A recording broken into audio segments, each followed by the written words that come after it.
50 kilo எடை பிரிவில் இந்திய வீராங்கனை வினேஷ் போகத் அரையிறுதிக்கு முன்னேறி சாதனை படைத்துள்ளார்.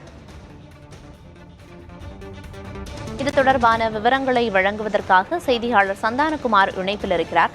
சந்தானகுமார், ஏற்கனவே இந்த மல்யுத்தத்தில் உலகின் நம்பர் 1 வீராங்கனையை வீழ்த்தி தான் காலிறுதிக்கு முன்னேறி இருந்தாங்க வினேஷ் போகத். இந்நிலையில தற்போது அரையிறுதிக்கும் முன்னேறி இருக்காங்க.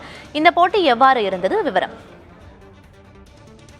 பாரிஸ் ஒலிம்பிக்ஸ் தொடர்ந்து மல்யுத்த 50 கிலோ எடை பிரிவுல தற்போது அரையிறுதி போட்டிக்கு இந்தியாவினுடைய வினேஷ் போகத் முன்னேறியிருக்கிறார். நீங்க சொன்னது போல அவருடைய முதல் சுற்றுல உலகினுடைய நம்பர் 1 வீராங்கனையை அவர் சந்திக்க வேண்டிய ஒரு சூழல்.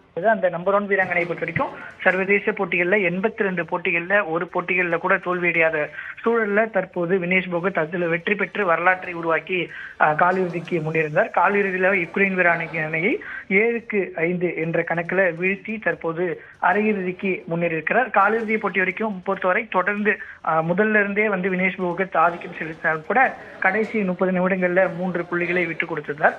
இருப்பினும் கூட அவர் வெற்றி பெறுவதில் எந்த ஒரு சிரமமும் இல்லாமல் தற்போது காலிறுதியில வெற்றி பெற்று அரையிறுதிக்கு முன்னேறியிருக்கிறார். வினேஷ் போகத்தினுடைய அரையிறுதி போட்டியும் இன்னும் ஒரு மணி நேரத்தில் நடைபெறுவதற்கான வாய்ப்பு இருக்கிறது.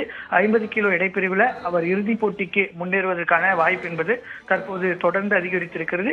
இறுதி போட்டிக்கு முன்னேறும் பட்சத்தில் அவருக்கான பதக்கம் என்பது உறுதி செய்யப்படும். இன்னும் ஒரு மணி நேரத்தில் அவருடைய அரையிறுதி போட்டியும் தொடங்க இருக்கிறது. பிரியா, அரையிறுதிக்கு முன்னேறி இருக்கும் வினேஷ் போகத் அரையிறுதியில யாரை எதிர்கொள்ள இருக்காங்க சந்தானகுமார்? தற்போது 50 கிலோ எடை பிரிவுல மற்றொரு போட்டி என்பது தொடங்க இருக்கிறது. இந்த போட்டிக்கு பின்பு அந்த போட்டியில வெற்றி பெறக்கூடிய வீராங்கனைகள்ல ஒருவரை வினேஷ் போகத் எதிர்கொள்ள வேண்டிய ஒரு நிலை இருக்கிறது. இருப்பினும் கூட அவருக்கான அட்டவணையை பார்க்கும்போது முதல் சுற்று மட்டுமே அவருக்கான 50 கிலோ எடை பிரிவுல கடினமான போட்டியா இருக்கிறது. ஏற்கனவே அவர் நம்ம தெரிவிக்கிறோம், ஆசிய மற்றும் காமன்வெல்த் போட்டிகள்ல இந்தியாவிற்காக தங்க பதக்கங்களை வென்ற முதல் மல்யுத்த வீராங்கனை என்ற சாதனை படைத்திருந்தார். உலக சாம்பியன்ஷிப் போட்டிகள்ல பல்வேறு பதக்கங்களை வென்ற முதல் இந்திய மல்யுத்த வீராங்கனை. அதே போன்று 3 முறை ஒலிம்பிக்ஸ் போட்டியில பங்கேற்கக்கூடிய முதல் மல்யுத்த வீரர் என்று பல்வேறு சாதனைகளுக்கு அவர் சொந்தக்காரராக இருந்தாலும் கூட கடந்த ஓராண்டுகள்ல பல்வேறு சிக்கல்களை, அதே போன்று போராட்டங்களை, கொலை மிரட்டல்களை அவர் சந்தித்திருந்தார்.